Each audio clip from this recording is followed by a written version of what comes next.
Hey guys, back here from a pad here. Guys, it's that time of the year again. The fall growing season is upon us, so time to get these beds ready.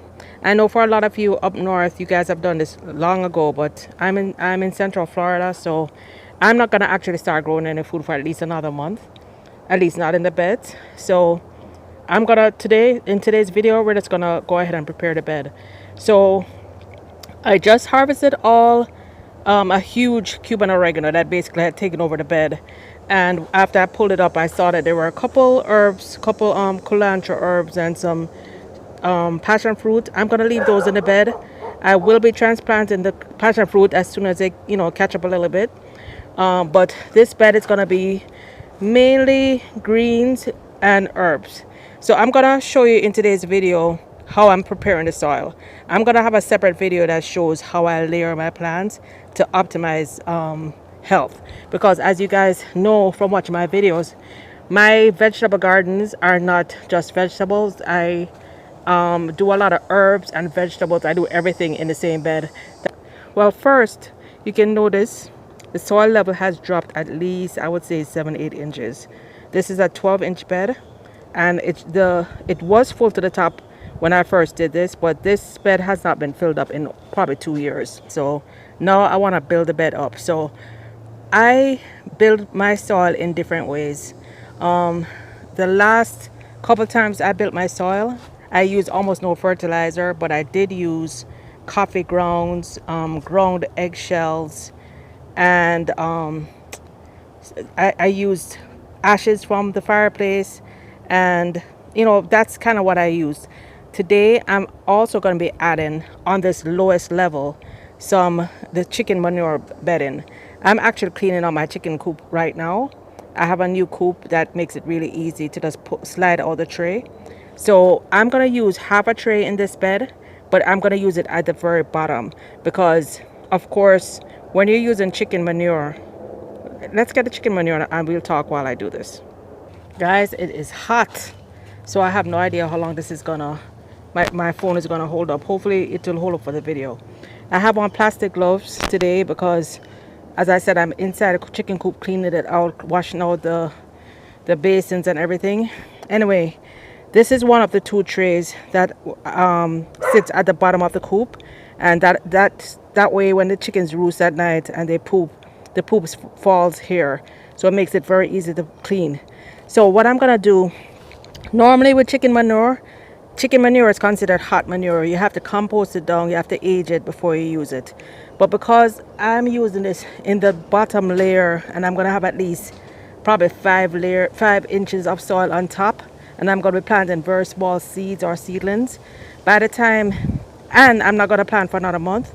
By the time I'm ready to plant, guys, this will be, I'm kind of stirring it up because the feathers are flying away. Anyway, by the time the roots reach this will be completely composted down, and the nutrients will be available for the chickens. As you can see, there are feathers in here.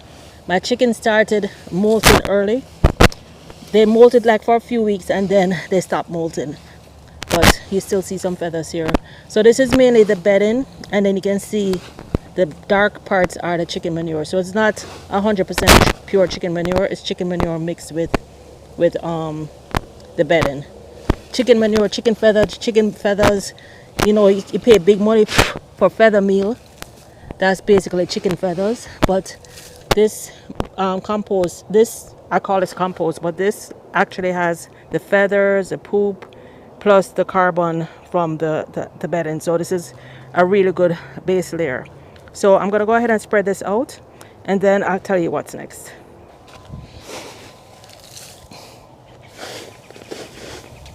Guys, if it's a windy day, be sure to wear a mask if you're handling this poop. It's a pretty still day today, but you don't want to inhale the chicken stuff. I could actually use this for more than one bed. Yeah, I think I'm gonna do that. I have another 5-gallon bucket of this because this is only one of the two trays that are in the bed. So remember, guys, put this as a bottom layer. If you have chicken manure or any other hot manure, put it as an absolute bottom layer. Gonna pour this over here, guys. So phone overheated, but what I did was I put most of the bed in on this bed, and then the rest of it I threw on that bed over there where all the flowers are, because I'm gonna clean that bed out next. And what I normally do at this stage, I do not do hugelkultur where they put the big logs at the bottom, because logs take forever. They can take years to break down, and I want the nutrients to be readily available. So my carbon source comes from either bedding or dried up hay, dried up straw. Also, what I like to do is I put weeds, any weeds that I collect or plants that I chop back, I put those at the bottom of the bed. So I had just cleared up a ton of this broadleaf thyme, otherwise known as Cuban oregano. I cleared it out of this bed, but this actually acts as a very good repellent. However, it grows extremely easily from cuttings, so I have to be careful using this as a filler. So there are two things you can do. If you're using weeds, especially weeds that have weed seed, or you're using cuttings that can grow back easily, you can make sure you have at least 5 to 6 inches of soil on top, or you can cover it with cardboard. So let's go ahead and fill up this bed. I also have some banana leaves, and guys, banana as a fruit is full of potassium, full of minerals, but guess what, guys? The leaves, the trunk, everything is full of it, full of potassium, full of minerals. And that's why I like to use natural materials throughout the garden. Even the weeds have nitrogen and minerals. Everything has minerals in it, so I like to use this, and plus it's free, guys. I actually also have like a banana plant that just finished bearing, so I have the trunk. So something like a banana trunk I would definitely put in here, because that's gonna break down in no time. You can even slice it down the center and just lay it face down. This is gonna break down in no time. So I'm gonna try and get this underneath my my drip irrigation. Of course you want a drip irrigation on top, so I'm gonna make sure when I'm layering this in. But as I said, any weeds, like my garden is full of weeds, full of weeds. And I also have a lot of like katuk. I have a lot of chia tree spinach, much more than I could ever eat. So I can put nutrients in there.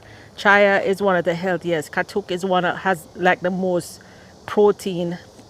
I think more protein than I think the majority of greens. It's literally 40% protein. So anyway, we're not talking about that today, but I'm just want to give you a point that this is what I have, but it doesn't have to be this. You can use whatever you have. I have Mexican sunflower, which is also pound for pound as good as chicken manure. It's very, very full of nutrition, very good in the garden. So I'm putting all this in the bottom layer before I add my soil. So let me go ahead and do that, and then I'll be right back. All right, so I just put everything in, and I made sure that the drip irrigation is above it. Now we're gonna add some soil, and then I'm gonna show you the last amendments I'm gonna use. I'm calling them amendments, but the last of what I'm gonna use in this bed. Guys, if you don't have a lot of weeds or leaves or like banana branches, use twigs. Don't use logs, use twigs. These are some Mexican sunflower twigs, branches that I had that are totally dried up. They are small, they'll break down, they'll feed the soil. This is as big as I'll go. As a matter of fact, let me put some in the bed. Also here I have some dried up lemongrass. Over there, dried lemongrass and dried sugarcane. Those are the kind of things you can layer on your bed. Don't use the big logs. They take forever. And I know there are a lot of YouTubers out there who do it, and you can choose to do whichever one you want. It's not gonna hurt, but if you want it to break down quickly, use like that's dried up lemongrass and dried up sugarcane. All right, okay guys, here's what we have. I'm just doing half of the bed now. It's hot, guys. It's so hot, and it keeps raining. Then the rain goes away, then it's hot, and then it rains and it's hot. Whew. Anyway, you can see how I layered underneath. I put the banana branches, sunflowers, the Mexican sunflower branches, the oregano, Cuban oregano. I have to, I'm gonna keep an eye out for the oregano because some of these stems that are sticking up may take root, and if that happens, I'll just pull it out. I don't think it's gonna be a big deal. I ended up using 4 bags. Wait, 1, 2, 3, 4. 4 bags on this half, so I'll need another 4 bags for the other half. But let me show you what else I do to the bed. First thing we're gonna use is some pulverized eggshells, and I saved my eggshells from the girls and blend it up so it's completely pulverized. Eggshells are, I would say, 96% calcium carbonate specifically. Calcium actually takes forever to break down in the soil, so even though I'm putting it here, this is more almost like a slow feed fertilizer. I'm gonna do another video to show you how to make the calcium, how to pull the calcium out and make it more readily available. But this is basically just feeding the soil. It's feeding all the little critters, all the little microbes, all the earthworms. It's basically feeding them. This is good grit for the earthworms. And then next, guys, yes, believe it or not, this is coffee grounds, but it looked like it already started like molding and fermenting, and you know, it's fine for the soil. It's still fine for the soil. There was some moisture in it, that's why it looks like this. But I just take a good generous handful and I'm just sprinkling this lightly. I know some people put a very heavy layer of coffee grounds. I don't do that. I just, like to lightly put it in there. So I'm just mixing up this at the top. Oh, look at that. Wait a minute, there's a little worm here. It looks like it started, there are some worms in here in the coffee grounds. So I guess the coffee grounds, wait a minute. I thought I saw some worms. Yeah, but it looks like the coffee grounds. Yep, there it is. There's some little worms. So it looks like some little maggots or larvae started forming in the coffee grounds. So let me show you a couple things I'm gonna also be adding, but I'm not gonna add it today. I'm gonna add some kelp meal. This is the first store-bought thing so far. As you can see, it's almost finished. So this 1 bag has lasted me a long time. I'm gonna add the kelp meal. Kelp meal is like a superfood. I think it has like 70 different minerals. Let me look. I know it has a ton of minerals. Woo! I am tired. Yes, it's a super multivitamin for your plants. Kelp may contain over 70 essential micronutrients, while also providing soil structure and organic material to organic soil. Okay, perfect. I'm gonna put a little sprinkle on it, but I'm gonna add my kelp meal when I'm ready to plant. Woo. This is like literally a dusting of the kelp meal, because I don't remember how much it costs, but I gotta make that last. Gotta make it last. Let me see. I think I'm gonna sprinkle a little bit more. Wow, guys, maggots.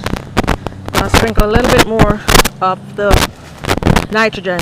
And you might be saying, hey, why are you putting nitrogen now? You're not sure what you're planting yet.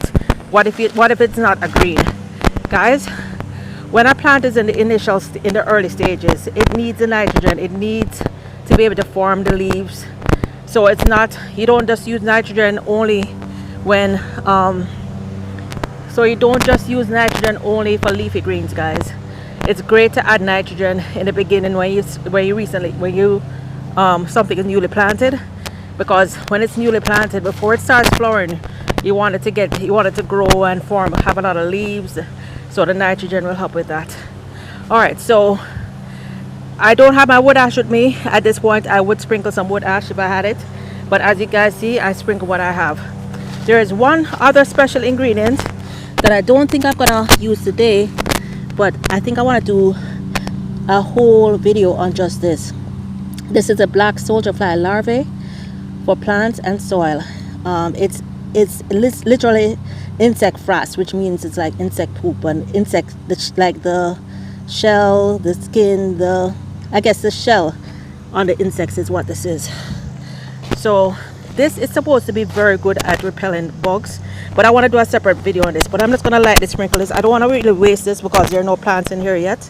But what I'm doing by setting up the bed like this, guys, I'm basically making everything start breaking down and everything start working now. And by adding all that plant material underneath it, and even adding the coffee grounds and the eggshells and the worms, those maggots, everything is gonna start creating life.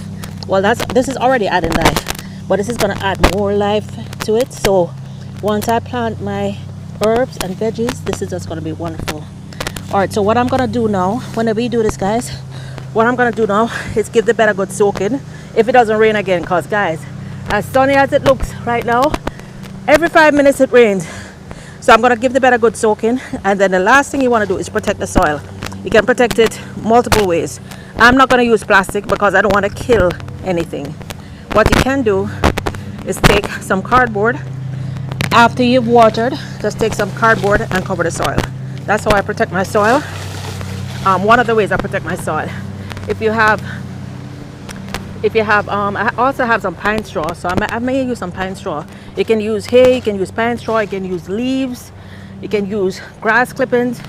I don't use grass clippings on my top layer because my grass is full of weeds, guys. So I would be springing a million weeds in the bed. So let me get some hay. I have some dried up hay. Let me get some hay. Well, guys, this is my very unconventional way of filling the bed. I hope you enjoyed it. If you think this was unconventional, guys, the bed over there with all the okras, I actually filled the bottom of that bed with all callaloo and mangoes. I had about 50-60 mango seeds that we ate and we juiced, and all the seeds end up at the bottom of that bed. But in that case, what I did was I did put cardboard on top to make sure the seeds didn't sprout. Only one of the 60 seeds sprouted, and it was easy to just pull it up and pot it up. Anyway, guys, hope you learned something new. Hope this encouraged you. I am really looking forward to the growing season. I feel excited that the first half of it at least is in, but I'm gonna get in out of the sun, guys. My heart is racing and it is hot. Anyway, guys, stay cool, stay in the shade, keep growing. Till next time, bye now.